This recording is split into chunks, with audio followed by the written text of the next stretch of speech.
Hoy voy a hablaros de una gran mujer, la única mujer española que dirigió una expedición al Nuevo Mundo. A la muerte de su marido, esta mujer continuó con la misión encomendada a aquel. Consiguió que Carlos V aprobara que su hijo heredara el título de adelantado y, ante las dificultades de financiación de la expedición comprometida, pidió permiso y lo consiguió al Consejo de India para que la mitad de la expedición saliese bajo su mando, mientras su hijo trataba de encontrar financiación para la segunda mitad. Estamos hablando de Mencía Calderón Ocampo, una mujer que zarpó en 1550 de Sanlúcar de Barrameda con 3 buques y unas 300 personas, iniciando un largo camino que duró 5 duros años.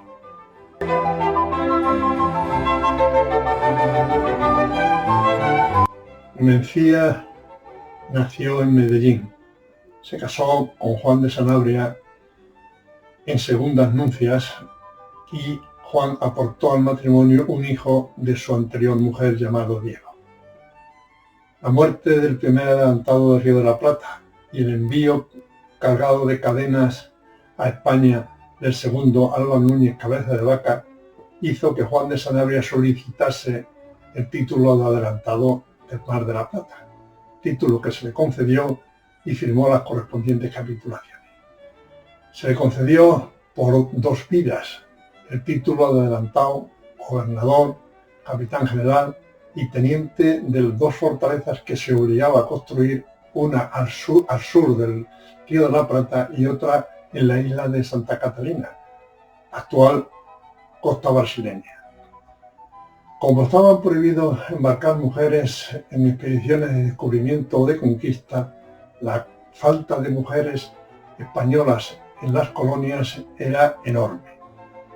En las capitulaciones que firmó Juan de Sanabria se le exigía a su costa llevar en la expedición 100 parejas casadas y un número de mujeres solteras para contraer matrimonio con los residentes en la colonia.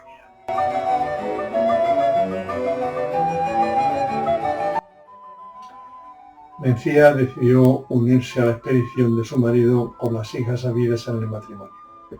Siguiendo su ejemplo, otras familias de los pueblos próximos se unieron también a la expedición, además de mujeres solteras jóvenes que, a costa de sufrir los inconvenientes de un viaje tan largo en aquella época, pues podían obtener un matrimonio ventajoso en las colonias. Cuando todo estaba preparado, Juan de Sanabria murió y la expedición se quedó sin dinero. Mencía no se acobardó y consiguió cosas que no conseguían las mujeres en su época. Primeramente consiguió que se firmasen unas nuevas capitulaciones del emperador Carlos V con su hijo como heredero de su padre, el adelantado.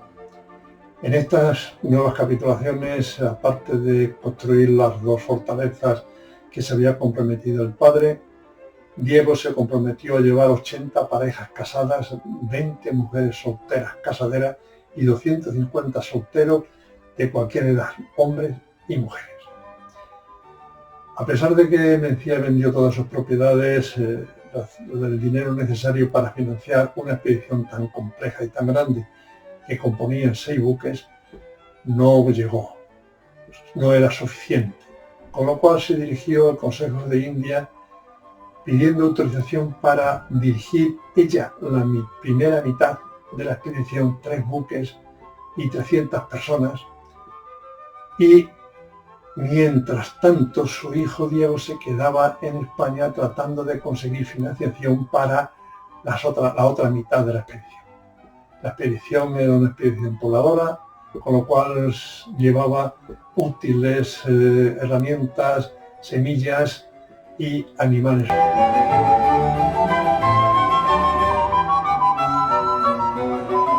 En 1550 zarpó de Sanlúcar de Barrameda la primera mitad de la expedición, la que mandaba Mencía.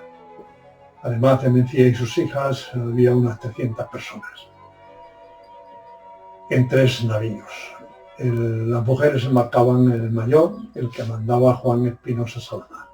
Juan era un hombre experimentado, había sido componente de la expedición del primer adelantado y era el encargado de traer al segundo adelantado cargado de cadenas a la península.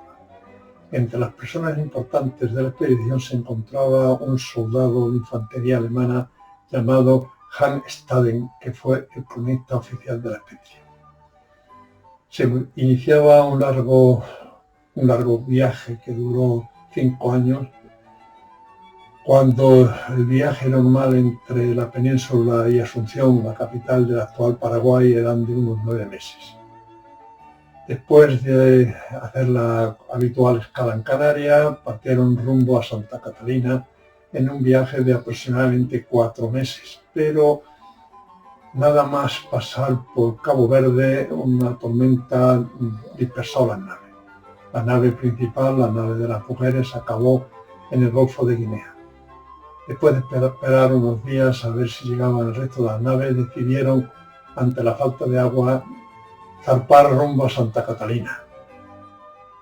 Tuvieron la desgracia en el camino de ser asaltados por un corsario francés que, por respetar a las mujeres, se llevaron todas las pertenencias de los miembros de la tripulación.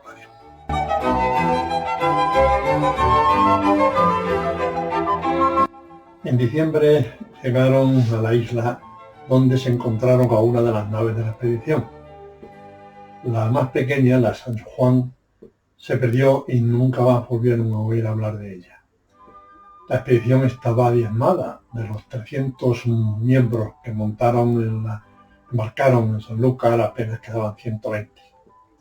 Después de recuperarse, decidieron trasladarse a una bahía más resguardada de la costa continental brasileña, pero en el camino perdieron las 2 naves. Aguantaron en la bahía 2 años, siendo atacados regularmente por los indígenas, hasta que decidieron construir un bergantín con los restos de las naves y trasladarse al territorio portugués a pedir ayuda.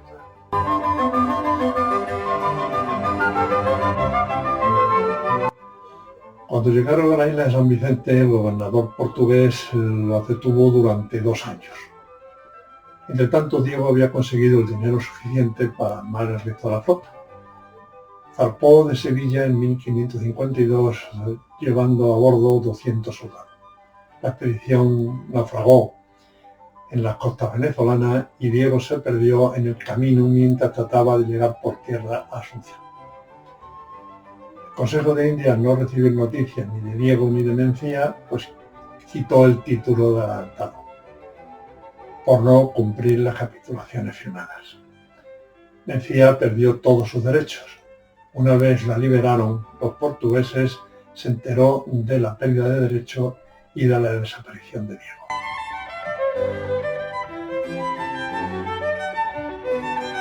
La situación era complicada. Sin dinero, con los derechos revocados, con gran parte de las mujeres casadas con miembros de la tripulación o con ciudadanos portugueses. Una hija de Mencía, María, se casó con el capitán Francisco Trejo.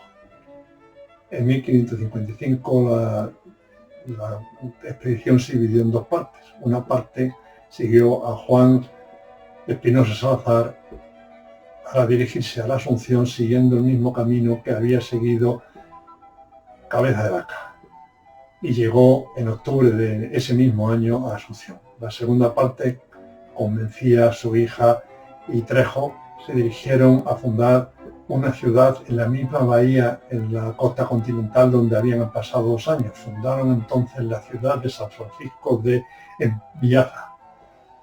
Poco después tuvieron que dejarla por los ataques continuos de los indígenas y de un corsario francés.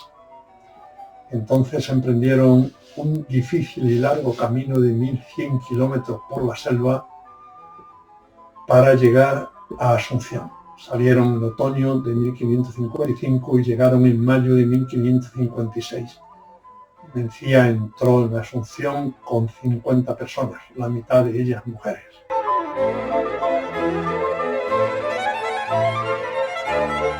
No se conoce la edad ni el lugar de la muerte de Mencía. Su hazaña y la de las mujeres que la acompañaban fueron olvidadas por la historia, pero sus descendientes formaron parte de la élite de las colonias españolas en Sudamérica. Nietos suyos fueron Hernando Trejo Sanabria, hijo de María, obispo de Tucumán y fundador de la primera universidad argentina, la Universidad de Ciudad de Córdoba. Otro nieto, Hernando Arias de Saavedra, también hijo de María, medio hermano del anterior, fue el primer gobernador nacido en Paraguay.